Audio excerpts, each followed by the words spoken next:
Bismillahirrahmanirrahim. Bienvenue, chers étudiants, dans la suite du cours des brûlures ou bien des lésions caustiques. La fois passée, on avait vu les notions de base, les définitions, les différents produits caustiques avec la conduite à tenir en urgence. Aujourd'hui, on va continuer notre déroulement du cours avec du bilan de gravité qui est une compétence que vous êtes censé de connaître.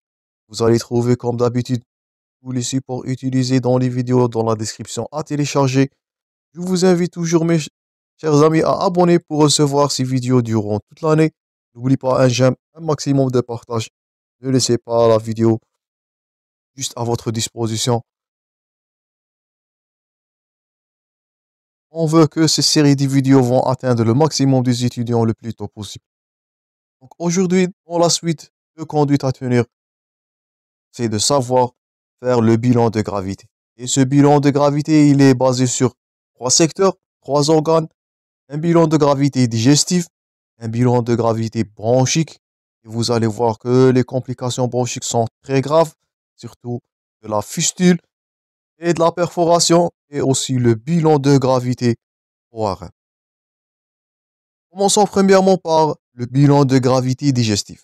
Donc, dans votre évaluation, donc aujourd'hui notre intitulé c'est l'évaluation du degré de lésion. Pour savoir est-ce qu'il s'agit du bon pronostic ou bien malheureusement du mauvais pronostic? Parfois, c'est le risque de la mort même en inter, bien en opératoire, malgré la prise en charge. Donc, premièrement, le bilan de gravité digestive. Donc, dans la clinique, c'est facile. Vous allez retenir les signes fonctionnels et les signes physiques. Bien sûr, un patient qui a eu une ingestion caustique, il va subir d'une douleur thoracique, une douleur oropharyngée, une hypersalivation, les hémorragies et bien sûr les vomissements. Comme signe physique, vous allez retrouver les lésions buccales, l'emphysème et même de la contracture. Et c'est un signe de gravité si vous vous souvenez, c'est de la péritonite là, une contracture est un témoin de la péritonite qui est malheureusement du mauvais pronostic. Donc premièrement, les signes cliniques, ils sont contributifs dans votre évaluation. On n'oublie pas la biologie, la radiothorax pulmonaire, l'ASP, l'abdomen sans préparation. Et troisièmement, l'examen. Vous devez être prudent dans la prescription. C'est l'endoscopie digestive haute qui doit être faite en urgence. Donc, dans un contexte d'urgence, c'est l'endoscopie digestive haute pour rechercher s'il s'agit d'hémorragie, mais elle est contre-indiquée dans la perforation, comme on l'a vu précédemment. Elle est à faire de façon très prudente. Donc, elle est utilisée pour le diagnostic, pour même de la thérapeutique, un traitement endoscopique et même le suivi de l'évolutivité des lésions. On avait dit que les lésions vont s'évoluer en toute la première semaine. On a vu l'évolution des phases dans la fois passée. Il peut aller même jusqu'au plus de 30 jours. Et bien sûr, il faut respecter les conditions de réalisation. Donc, je répète, une endoscopie digestive haute, elle est faite en urgence, mais je répète, en prudence. Elle n'est pas faite à l'aveugle. Le risque de perforation, il est imminent dans les lésions, surtout au niveau de l'œsophage. Donc, deuxièmement, quelles sont les conditions de l'endoscopie prudente? Premièrement, les conditions, le patient, il doit avoir un état hémodynamique et un état respiratoire stable. Il faut retenir cette plaque-là, il peut s'agir des questions d'examen. Donc, parmi les conditions de l'endoscopie prudente, c'est un état hémodynamique et un état respiratoire qui est stable. Donc, on ne fait pas l'endoscopie chez un patient qui est en état de détresse respiratoire ou bien dans un état hémodynamique déséquilibré. Donc, le chirurgien et le réanimateur, ils doivent être avertis et faites attention, l'endoscopie prudente, elle doit être faite dans le délai entre 6 et 24 heures. Il existe une contre-indication après 24 heures. Comme on avait vu précédemment, c'est le risque de perforation qui est très imminent dans les premiers jours. L'endoscopie, elle utilise l'aspiration maximale sans insufflation ni rétrovision. Il n'y a pas ni d'anesthésie générale ni d'anesthésie locale. Tout ça, ce sont des contre-indications, ce sont des mesures à respecter dans l'endoscopie. Le patient, si le cas nécessite, vous pouvez faire l'aide à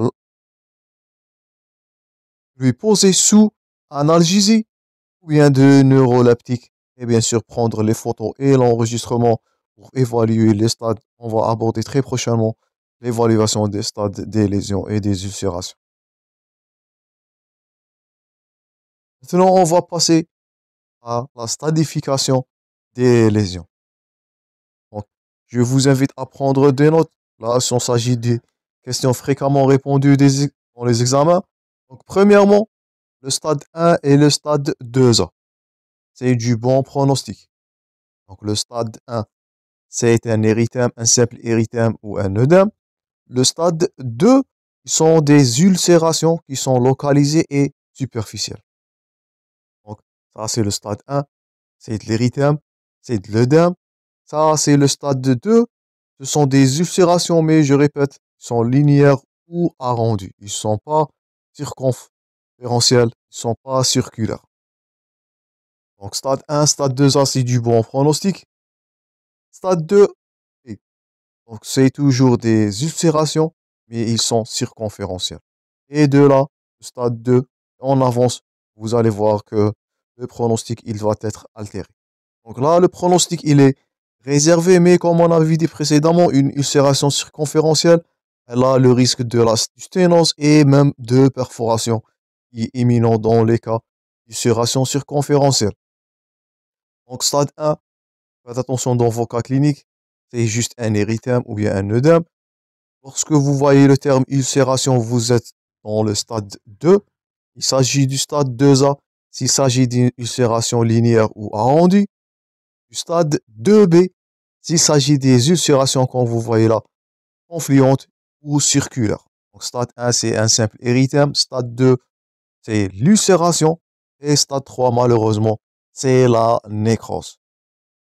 Donc, stade 3A, c'est la nécrose qui est localisée.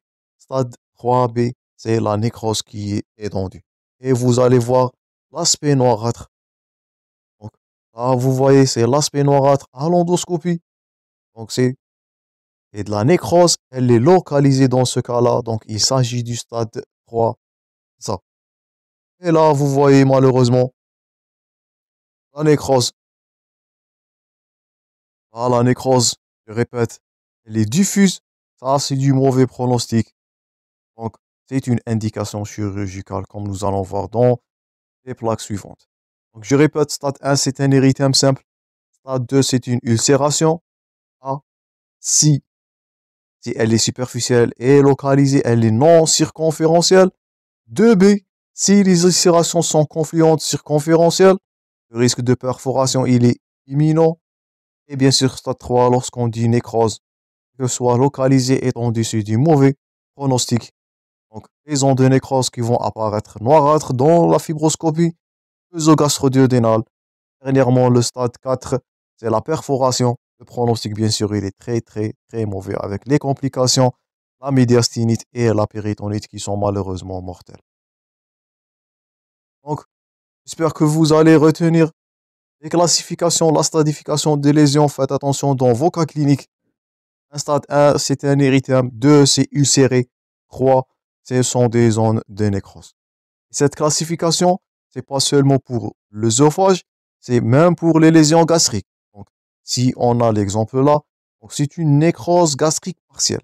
On avait dit que les lésions vont prédominer dans l'œsophage et même l'estomac, les lésions gastriques. Donc là, si on vous demande de stadifier cette classification-là, donc c'est une nécrose gastrique partielle, donc c'est du stade 3A, associé avec, si on donne l'aspect là, c'est du stade 3B. Donc nous avons une nécrose diffuse au niveau de l'œsophage avec une nécrose partielle de l'estomac, c'est du mauvais pronostic. Donc là, c'est une nécrose partielle gastrique. Là, c'est une nécrose gastrique qui est étendue. C'est l'aspect noirâtre dans le tout l'estomac. C'est le cas dans, si vous souvenir de là, partie précédente, c'est le cas des oxydants. Et une nécrose étendue, c'est le cas, comme on avait dit, des bases fortes, c'est du soude qui va prédominer les lésions au niveau de l'œsophage. Donc j'espère que c'est clair pour la stadification, les nécroses, les ulcérations et les érythèmes. Maintenant, donc ça c'est tout pour la stadification ou bien l'évaluation de gravité gastrique. Donc on passe du bon pronostic qui est l'ulcération simple, l'érythème, vers le mauvais pronostic, vers la nécrose étendue. Deuxième point dans cette partie, c'est le bilan de gravité bronchique. Et je vous dis que les complications ou bien les lésions bronchiques, ils sont très fréquentes, surtout devant les lésions de l'œsophage. La communication, les fistules, ils sont très fréquemment répandus comme complications et bien sûr comme signe de gravité. Donc pour l'évaluation bronchique, premièrement, vous allez rechercher une détresse respiratoire qui est un mauvais pronostic dans tous les cas. Donc dans la clinique, vous allez faire vos examens biologiques, les gaz du sang et une radio thorax pulmonaire pour rechercher les lésions de trachée ou bien les fistules et même parfois la nécrose. Les produits caustiques peuvent passer et même léser ou perforer même les bronches ou bien les voies aérodigestives supérieures. Donc, c'est la fibroscopie bronchique s'il existe une lésion digestive stade 2B ou stade 3A. Donc, je répète, une nécrose de l'œsophage, elle peut être accompagnée avec des lésions du l'arbre bronchique. Le mécanisme, c'est soit par diffusion, soit par inhalation, ou bien par de l'acidose. Donc, tout ça, ce sont des modes de transmission ou bien le mode de dissémination du produit caustique vers l'arbre bronchique et c'est très grave. Les lésions trachéales, notez bien, elles contre-indiquent la chirurgie d'exérèse par stripping. Donc, si on récapitule, le traitement là d'une nécrose étendue de l'œsophage, si la totalité de l'œsophage elle est morte, le traitement là, comme nous allons voir dans la partie prochaine, c'est le stripping, c'est l'œsophagectomie totale. On utilise le terme stripping, mais s'il existe des lésions bronchiques, c'est pour cela, c'est notre but de question là. Pourquoi on évalue les risques bronchiques? Parce qu'il existe des contre-indications chirurgicales en cas de lésion trachéale. Multiples complications opératoires peuvent survenir et le risque de mortalité là, il est très élevé. Et vous voyez, comme je vous ai dit, la diffusion transmurale vers l'arbre trachéobronchique, c'est la principale cause de mortalité dans les lésions étendues du stade 2B et du stade 3A, surtout de l'œsophage. Donc faites attention, l'évaluation bronchique, les complications bronchiques, c'est la principale cause de mortalité dans les ingestions caustiques. Il existe une contre-indication à la chirurgie. Je répète, il n'y a pas de stripping. Lorsqu'il existe des lésions trachéales, la priorité, c'est la prise en charge des lésions trachéales. C'est la détresse respiratoire là qui est la cause de la mort avec une désaturation qui est très grave. J'espère que c'est clair. Tout ce qui est en rouge, tout ce qui est en gras, tout ce qui est mot-clé toujours, je répète, ce sont des notes à retenir et bien sûr des questions fréquentes des examens. Donc, votre examen clinique, il va rechercher une détresse respiratoire, donc soit par obstruction de la filière respiratoire, ça nous fait rappel à la partie précédente, c'est l'œdème de la glotte, ou bien l'œdème sous-glottique par brûlure. Il regresse à la corticothérapie. Donc cela, c'est une indication, je répète, à la corticothérapie par voie intraveineuse. S'il existe le cas, je répète, d'un œdème bronchique, il est une cause de mortalité et une cause de détresse respiratoire. Parfois, la détresse respiratoire, elle est due par une atteinte parenchymateuse. Donc, elle est secondaire par une pneumopathie d'inhalation ou bien l'ingestion de caustiques qui sont de forme volatile et ce sont les caustiques qui sont les plus graves. Donc, atteinte parenchymateuse, elle est plus grave. Donc, soit obstruction par l'œdème de la glotte ou bien l'œdème sous-glottique. Parfois, la détresse, elle est due à lésions ou bien des atteintes parenchymateuses qui sont graves. Ils sont secondaires à l'inhalation, diffusion vers l'arbre bronchique du produit caustique, ou bien par l'acidose métabolique qui est due à l'état de choc, à la nécrose étendue. Donc, ils apparaissent au cours d'une intoxication massive par un acide qui est fort, qui est concentré. Il est responsable à une polypnie qui est compensatrice. Donc, je répète, l'évaluation bronchique, la détresse, elle est due soit à l'obstruction par l'œdème de la glotte ou bien l'œdème sous-glottique. C'est facile à traiter par la corticothérapie intraveineuse ou bien par l'atteinte parenchymateuse qui est secondaire à une pneumopathie d'inhalation ou bien la diffusion du produit caustique aérien par voie volatile, ou bien un produit caustique qui est volatile, ou bien c'est de l'acidose métabolique.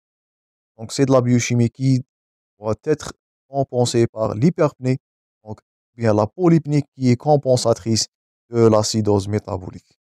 Donc j'espère que c'est clair pour la détresse respiratoire. Notez bien ces trois critères-là. Donc c'est l'obstruction des bronches. Tout ça, ce sont des critères de gravité dans le bilan bronchique. Les atteintes du parenchyme, c'est encore plus grave et l'acidose métabolique qui peut passer vers le coma. Donc c'est l'équilibre acido-basique.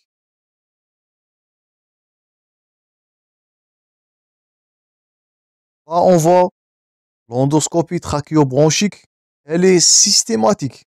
Donc faites attention, l'examen là, l'endoscopie, vous voyez là le rapport étroit entre l'œsophage qui est en arrière avec du trachée et les bronches souches.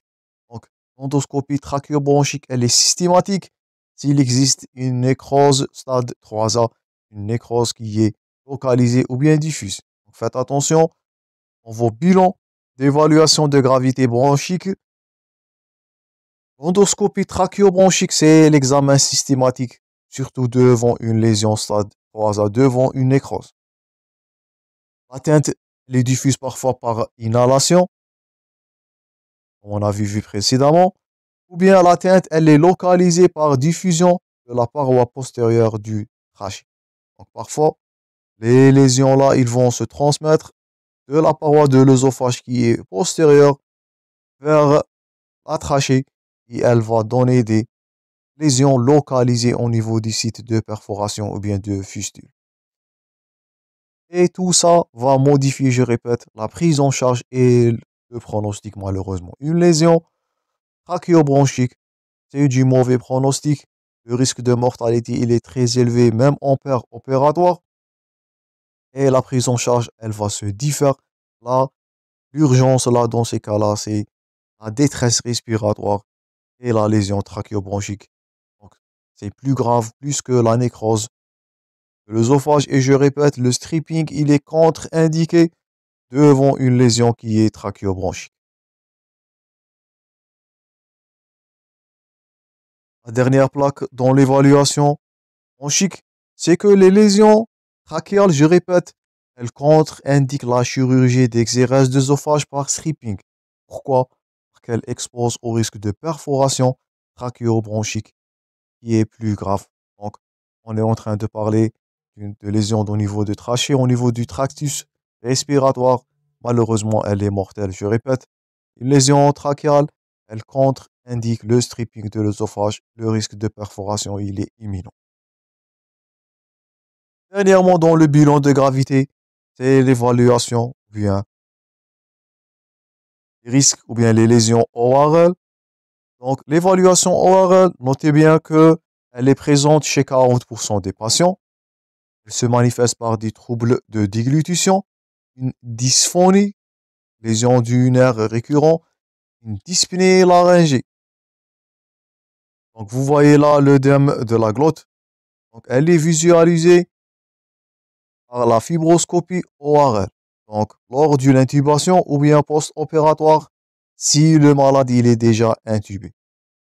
Si les lésions là au niveau du sphère ORL, ils sont très abondantes, vous voyez là, ça c'est de l'œdème laryngé. Donc, il va faire l'obstruction des voies digestif supérieur, c'est une indication là à la trachéotomie. Donc, on va faire l'intubation si c'est pas possible dans ces cas. Exemple de figure qui est illustré là. Donc, c'est une indication à la trachéotomie s'il existe des brûlures qui sont très importantes. Dernièrement, le bilan de gravité, un récapitulatif. Donc, on dit que les lésions ou bien l'ingestion caustique, elle est grave si, critères cliniques premièrement, si le patient a ingéré plus de 150 millilitres, je vous invite à noter ces points forts-là. C'est primordial. Donc là, c'est un récapitulatif de tout ce qu'on avait dit dans cette partie. Donc, une ingestion supérieure à 150 millilitres, état de choc, un trouble psychiatrique, une détresse respiratoire.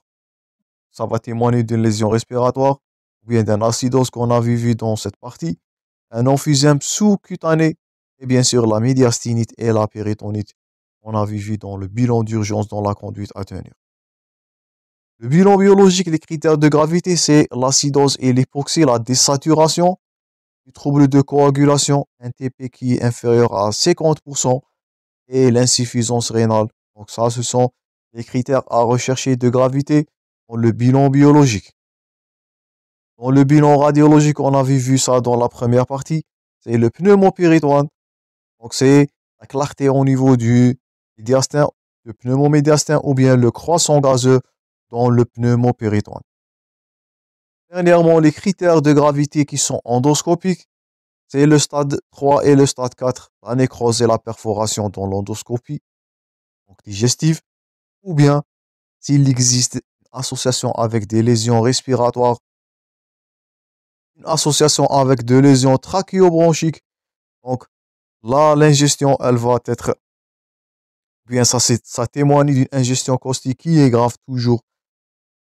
Je répète, lorsqu'il existe là une nécrose de l'œsophage avec dissémination du produit caustique vers l'arbre bronchique, là, malheureusement, nous sommes devant un état, une ingestion caustique qui est grave.